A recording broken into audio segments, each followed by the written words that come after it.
Olá, aqui é o pastor Fernando Angelim. Hoje nós vamos para a nossa última aula do módulo de Introdução à Teologia Bíblica Batista Reformada. A aula de hoje será um pouco diferente. Iremos revisar brevemente o conteúdo de todo o módulo em um catecismo, para ajudar a relembrar e fixar o conteúdo que aprendemos até aqui. Para concluir, iremos destacar importantes aplicações práticas e material para aprofundamento. Vamos em frente. O que é teologia bíblica? A teologia bíblica busca compreender o enredo das Escrituras como um livro só. Gerhardus Voss a define como aquele ramo da teologia exegética que lida com o processo da autorrevelação de Deus registrada na Bíblia. E Robert Klein a define. A teologia bíblica é um modo de ler a Bíblia como uma única grande história, de um único autor divino, que culmina em Cristo Jesus e o que ele fez. Então, cada parte da Escritura é entendida em relação a ele. A teologia bíblica nos ajuda a entender a Bíblia como um grande livro, constituído de vários livros menores, que contam uma única grande história. O herói e o ponto central da história, de capa a capa, é Jesus Cristo. Segundo, qual é o modelo de teologia bíblica reformada? A estrutura apresentada em suas principais confissões de fé é a pactual. A doutrina pactual, por exemplo, foi a espinha dorsal que caracterizou a teologia reformada desde o seu início. Ela sempre esteve na essência do pensamento reformado do trato de Deus para com o homem. É possível identificar as primeiras formulações e sistematização da teologia pactual a partir do século XVI nos teólogos reformadores de Heidelberg, como Ursinos, Casparo-Levianos, os puritanos ingleses como Thomas Cartwright, Dudley Fenner. Nessa mesma época, os teólogos suíços Bullinger e Zwinglio também estudam esse conceito teológico federal. Conforme afirmou Bullinger, a relação entre Deus e a humanidade é uma relação de pacto. Terceiro, quais são as características da teologia pactual? A teologia pactual observa que os desdobramentos dos acontecimentos bíblicos se dá através das alianças que Deus fez. Segue uma hermenêutica clássica. Crê na existência de dois representantes federais, Adão e Cristo. Culmina em Cristo e compreende que a salvação é concedida com base na nova aliança. Quarto, quem são os batistas? A denominação batista tem as suas origens na Reforma, especialmente nos separatistas ingleses. Quais nomes notáveis se destacaram na história dos batistas pactuais? John Pillsbury, Henry Lawrence, Thomas Passion, John Bunyan, Nehemiah Cox, Charles Haddon Spurgeon. E é importante destacarmos que até mesmo o príncipe dos puritanos, John Owen, tinha uma interpretação muito semelhante à teologia batista pactual, ao ponto de Pascal Denot explorar o tópico John Owen ou Batista em seu livro Os Distintivos da Teologia Batista Pactual. Sexto, quais nomes notáveis dos batistas pactuais se destacam atualmente? Atualmente nomes como Jeffrey Johnson, Richard Barcellos, Samuel Henihan, James Henihan, Samuel Waldron, Thomas Nettles e Pascal Denot são alguns dos diversos nomes que têm feito parte do legado dos batistas pactuais e publicado vários livros sobre o assunto. Sétimo, como podemos resumir o enredo das Sagradas Escrituras? Nick Hork e Robert Klein resumem da seguinte maneira: Deus, o Pai, enviando seu Filho por meio do Espírito para conquistar um povo para a sua própria glória. Conforme William Ames, o Antigo e o Novo Testamentos podem ser resumidos nestas duas coisas. O Antigo promete o Cristo que viria, o Novo testifica que ele veio. Oitavo, como se desenvolve o plano salvador de Deus? Essa aliança é revelada no Evangelho primeiramente a Adão, na promessa de salvação pela descendência da mulher, e depois por etapas sucessivas, até que sua plena revelação foi completada no Novo Testamento, e é fundada naquela transação pactual eterna que houve entre o Pai e o Filho para a redenção dos eleitos. E é somente pela graça dessa aliança que todos da caída posteridade de Adão, que já foram salvos, obtiveram a vida e a bem-aventurada imortalidade. Nono, o que é um pacto? Meredith Klein definiu como um compromisso com sanções divinas entre um senhor e um servo. O que é uma promessa?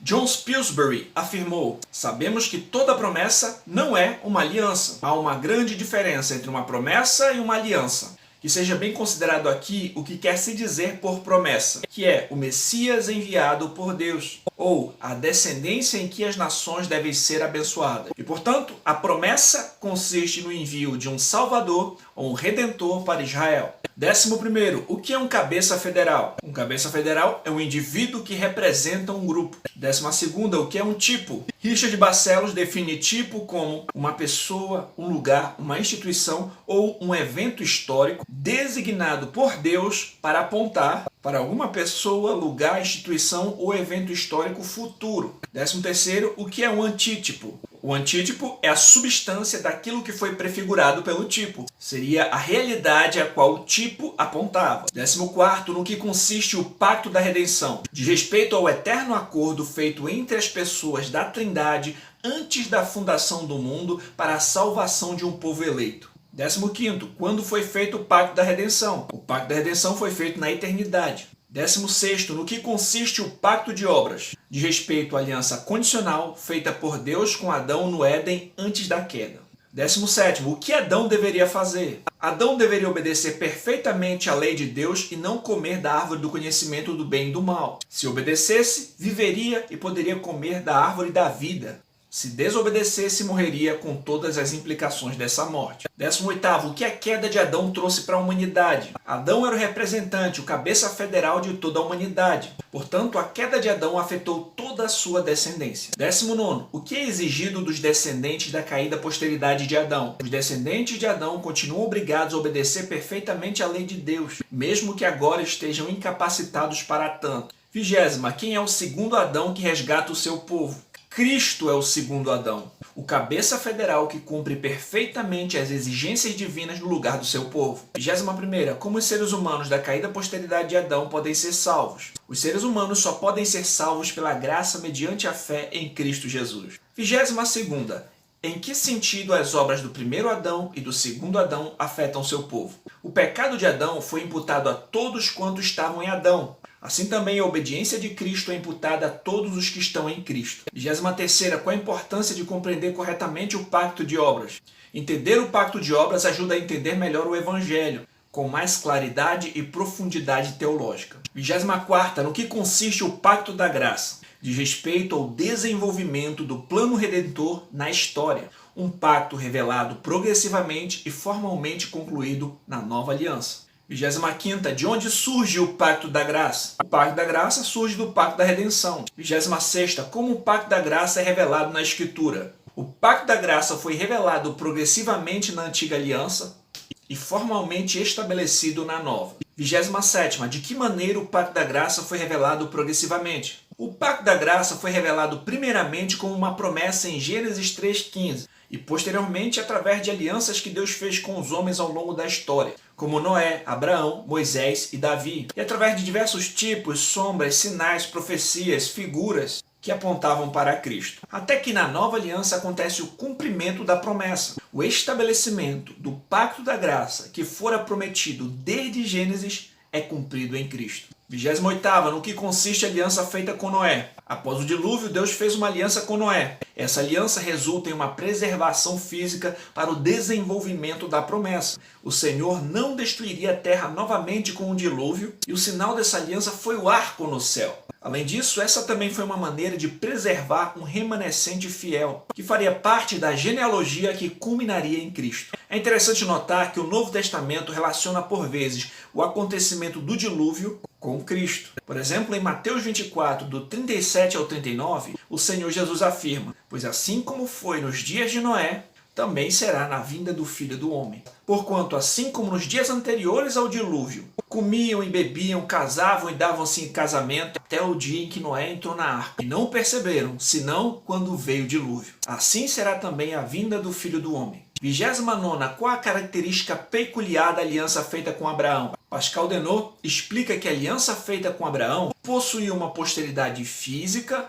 bem como uma posteridade espiritual. Há uma circuncisão externa da carne e uma interna do coração. Há uma terra prometida aqui no mundo e um reino celestial. Há uma dicotomia na aliança abraâmica. Seus aspectos físicos e condicionais desenvolvem-se na antiga aliança, e suas promessas espirituais e incondicionais cumprem-se na nova aliança. Por fim, as promessas da aliança com Abraão culminariam no descendente de Abraão, por meio de quem todas as nações da terra seriam abençoadas, a saber, Jesus Cristo. E aqueles que creem em Cristo são herdeiros das promessas espirituais feitas a Abraão. 30º, o que é a aliança mosaica? A antiga aliança. A antiga aliança diz respeito especificamente à aliança feita por Deus com Israel, mediada por Moisés. Entretanto, a antiga aliança abrange também todo o período posterior à queda no Antigo Testamento, até o estabelecimento da nova aliança. 31ª, quais as características da antiga aliança? A antiga aliança é uma aliança condicional, nacional, cuja entrada é por meio da circuncisão física, sob a qual estão crentes e descrentes, e ela é temporal. A antiga aliança aponta tipologicamente para Cristo, preserva a linhagem do Messias, mostra que todos estão debaixo do pecado e aponta para um Salvador.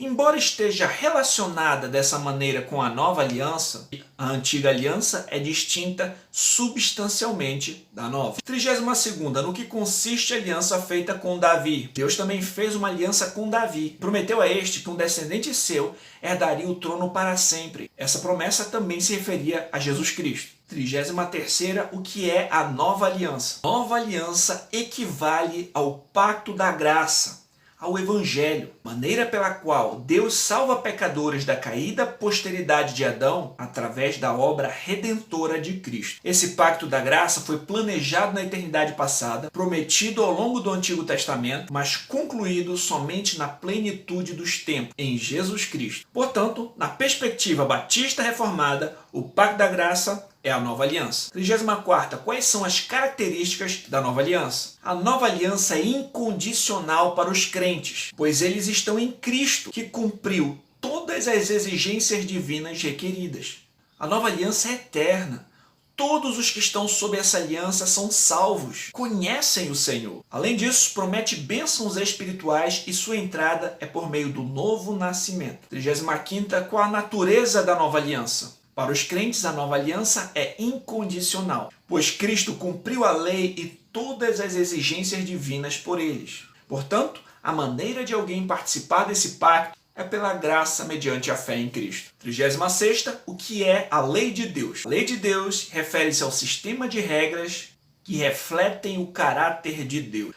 São construídos na ordem criada e são revelados nas Escrituras. Desde quando os reformados compreendem que existe a lei de Deus no homem? Desde Adão, o Senhor criou o ser humano com a norma da lei gravada dentro de si. 38ª, quando essa lei foi expressa claramente? Esses mandamentos tornaram-se expressos claramente nas 2 tábuas da lei dadas a Moisés no Sinai. 39ª, como os reformados compreendem a lei mosaica? Os reformados compreendem a lei mosaica dividida em 3 aspectos: lei moral, leis cerimoniais e leis civis ou judiciais. O que é a lei moral? Corresponde às regras que refletem o caráter de Deus e são expressas mais claramente no Decálogo, os 10 mandamentos. O que são as leis cerimoniais? Dizem respeito às cerimônias e sacrifícios instituídos no sistema levítico que serviam como tipos e sombras que apontavam para Cristo. As leis cerimoniais continuam em vigor para os crentes na nova aliança? As leis cerimoniais apontavam para Cristo e o seu uso também foi consumado em Cristo. O que são as leis civis ou judiciais? Trata-se das leis que regiam Israel sob uma teocracia. As leis civis de Israel continuam em vigor para o crente na nova aliança? As leis civis foram dadas para a nação de Israel e expiraram com a nação daquele povo. O que a lei expõe? A lei expõe o caráter ético de Deus, demonstra a sua vontade e expõe o pecado do homem, mostra a necessidade de um Salvador. De que Cristo resgata o seu povo? Cristo resgatou seu povo da maldição da lei, fazendo-se ele próprio maldição em seu lugar. A lei moral foi revogada por Cristo. A lei moral obriga para sempre a todos, tanto pessoas justificadas como as demais, à obediência da mesma. E isso não apenas no que diz respeito à matéria nela contida, mas também no que diz respeito à autoridade de Deus, o Criador que a deu. Nem o Cristo no Evangelho de forma alguma a abroga, mas antes confirma esta obrigação. Como o cristão se relaciona com a lei? O cristão observa a lei moral na nova aliança, não como uma tentativa de salvar-se por meio dela, mas em gratidão e obediência a Deus, que os amou primeiro, e como uma norma de vida excelente para a sua santificação. Quais são os extremos errados sobre a lei que devemos evitar? Existem dois extremos errados aos quais devemos evitar: o antinomianismo e o legalismo. Onde as leis são expressas? Na Antiga e na Nova Aliança. Na Antiga Aliança, as leis foram gravadas em 2 tábuas de pedra. Na Nova Aliança, as leis são gravadas na mente e no coração do povo de Deus. Qual é a relação entre a lei de Moisés e a lei de Cristo? A lei de Cristo não é nada menos do que a lei de Moisés cumprida na vida de Cristo. Logo, o crente deve obedecer à lei moral, seguindo o exemplo de Cristo. Qual o resumo dos 10 mandamentos? A soma dos 10 mandamentos é amar ao Senhor nosso Deus com todo o nosso coração, com toda a alma, todas as nossas forças, com toda a nossa mente e ao nosso próximo como a nós mesmos. Como foram salvos os crentes no Antigo Testamento? Os crentes no Antigo Testamento foram salvos pela graça mediante a fé na promessa a respeito do Cristo que viria. Como são salvos os crentes no Novo Testamento? Os crentes no Novo Testamento são salvos pela graça mediante a fé no Cristo que já veio, estabeleceu a nova aliança e vai voltar. O que é o dia do Senhor? Trata-se do primeiro dia da semana, o dia em que Cristo ressuscitou, e os crentes passaram a observar o 4º mandamento na nova aliança nesse dia. Qual motivo os cristãos observam o primeiro dia da semana como o dia do Senhor? A guarda do primeiro dia da semana, o domingo, como o dia do Senhor, reside em 2 assuntos principais. O Senhor é maior do que o sábado. O segundo é que o Senhor ressuscitou nesse dia, como afirmam as Escrituras. O Pentecostes ocorreu nesse dia, o Senhor Jesus apareceu aos seus discípulos nesse dia. Além disso, os apóstolos reuniam-se nesse dia. Em Apocalipse, o dia do Senhor é mencionado como um dia que os cristãos já conheciam habitualmente. É notável que documentos do primeiro século da era cristã mencionam esse dia. Os mártires cristãos observaram esse dia e as grandes confissões de fé reformadas mencionam o dia do Senhor como o primeiro dia da semana. Como se deve observar o dia do Senhor? O descanso do dia do Senhor não é total inatividade, mas é descansar em Deus, enquanto você serve, adorando, ajudando ao próximo e fazendo o que Jesus fez. Obras de adoração, misericórdia e necessidade. Assim como há um mandamento de descansar um dia, há um mandamento de trabalhar 6 dias. O dia do Senhor deve ser para o crente um deleite, um antegozo do descanso eterno, e não um peso. Existem muitas diferenças entre as confissões de fé reformadas. Existem muito mais semelhanças do que diferenças entre Westminster e Londres. Antes de tudo, deve-se prevalecer a unidade como irmãos em Cristo. Entretanto, existem seus distintivos. De onde surgem as diferenças entre credobatistas e pedobatistas? A diferença entre credobatismo e pedobatismo emerge de uma compreensão diferente dos pactos divinos. O que os pedobatistas pensam sobre o pacto da graça? Os pedobatistas entendem que há um pacto da graça sob várias administrações, que a nova aliança é mais uma administração do pacto da graça. Logo, para eles não há diferença substancial entre a antiga e a nova aliança. E o que os credobatistas pensam sobre o pacto da graça? Os credobatistas entendem que o pacto da graça foi revelado em Gênesis 3,15 como uma promessa, mas estabelecido somente na nova aliança. Os credobatistas compreendem a diferença substancial entre a antiga e a nova aliança. Quem os pedobatistas entendem que estão no pacto da graça? E quem pode participar de suas ordenanças? Os pedobatistas assemelham a entrada no pacto da graça à circuncisão física, no nascimento. Portanto, entendem que seus filhos recém-nascidos devem ser batizados e fazem parte do pacto da graça. Quem os credobatistas entendem que estão no pacto da graça pode participar de suas ordenanças. Os credobatistas entendem que a entrada na nova aliança é pela circuncisão do coração, a regeneração. A regeneração é o correto antítipo da circuncisão. Portanto, somente os regenerados estão no pacto da graça. E somente eles podem participar das ordenanças desse pacto. Qual a atitude que batistas reformados devem ter em relação a pedobatistas reformados? Credobatistas e pedobatistas são irmãos em Cristo e devem juntos trabalhar pela propagação do Evangelho de Cristo. Vamos para algumas reflexões e aplicações práticas. Estudar a teologia pactual nos ajuda a compreender melhor o enredo das Sagradas Escrituras. Notamos que a Bíblia não é um emaranhado de histórias desconexas, mas os 66 livros da Bíblia apresentam o plano redentor de Deus para resgatar um povo para a sua glória. O Antigo Testamento promete a vinda do Messias e o Novo testifica que ele veio. Segundo, nos ajuda a compreender a relação entre os testamentos e os aspectos de continuidade e descontinuidade. Entendemos o motivo pelo qual não observamos mais cerimônias, rituais que serviam de sombra e apontavam para Cristo. Podemos compreender corretamente a relação entre os tipos e os antítipos. Terceiro, aprendemos um pouco sobre a história dos batistas que surgem na Reforma, mais especificamente dos puritanos separatistas ingleses. E os batistas particulares eram pactuais em suas confissões de fé. Quarto, nos apresenta uma visão exaltada a respeito de Cristo como o Cordeiro que foi morto desde a fundação do mundo, que foi prometido desde Gênesis, prefigurado por toda a história, vindo na plenitude dos tempos em resgate de seu povo. Cumpriu as exigências divinas, sacrificou-se por sua igreja, ressuscitou, foi exaltado e reina até que todos os seus inimigos sejam colocados debaixo dos seus pés e irá voltar para a consumação de todas as coisas. Quinta, aprendemos que não estamos mais debaixo da maldição da lei, mas por amor a Deus buscamos obedecer à sua lei. Na nova aliança as leis são gravadas na mente e no coração do povo de Deus. E nós amamos aquele que nos amou primeiro. Portanto, o cristão tem prazer na lei do Senhor. A lei nos leva para Cristo, para a justificação, e Cristo nos leva para a lei, para a santificação.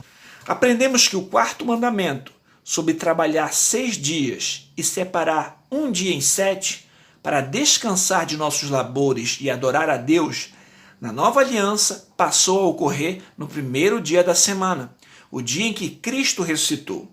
Guardar o dia do Senhor não deve ser um peso para o crente, mas um santo repouso, não de inatividade, mas de dedicar-se em obras de adoração, necessidade e misericórdia. Sétimo, aprendemos que ninguém em toda a história foi salvo senão pela graça mediante a fé em Cristo. Oitavo, os batistas reformados compreenderam a diferença substancial entre a antiga e a nova alianças. Por isso, entendem que na nova aliança a entrada se dá pelo novo nascimento. Logo, os participantes dessa aliança é que devem participar das ordenanças dela. Portanto, somente crentes devem ser batizados. E nono, aprendemos que existem muito mais semelhanças do que diferenças entre as confissões reformadas. E acima das diferenças, devemos focar em nossa unidade e lutar juntos pela causa do Evangelho. E observemos alguns recursos adicionais. A Confissão de Fé Batista de 1689, um catecismo puritano compilado por Charles Spurgeon. Os distintivos da teologia pactual batista, uma comparação entre o federalismo dos batistas particulares e dos pedobatistas do século XVII, Pascal Denot. A falha fatal da teologia por trás do batismo infantil, Jeffrey Johnson. A teologia pactual de Adão a Cristo, Nehemiah Cox e John Owen. O Pacto de Obras, suas bases confessionais e bíblicas, recuperando a nossa herança confessional, livro 3. O Reino de Deus, uma expressão batista da teologia pactual, Jeffrey Johnson. Da sombra à substância, Samuel Henihan. Redescobrindo uma herança pactual, Richard Barcelos. Artigos em PDF, os 3 pactos de Deus, Pacto de Obras, Pacto da Graça, Pacto da Redenção, Pascal Denot. Reinos e Pactos, Samuel Henihan, em espanhol. Teologia Bíblica Batista Reformada Pactual, por Mika Henihan e Samuel Henihan. Um gráfico sobre Teologia Bíblica Batista Pactual, Elivando Mesquita. Teologia Batista Pactual, um resumo do enredo das Sagradas Escrituras. E aqui vão alguns sites também para você pesquisar sobre o assunto.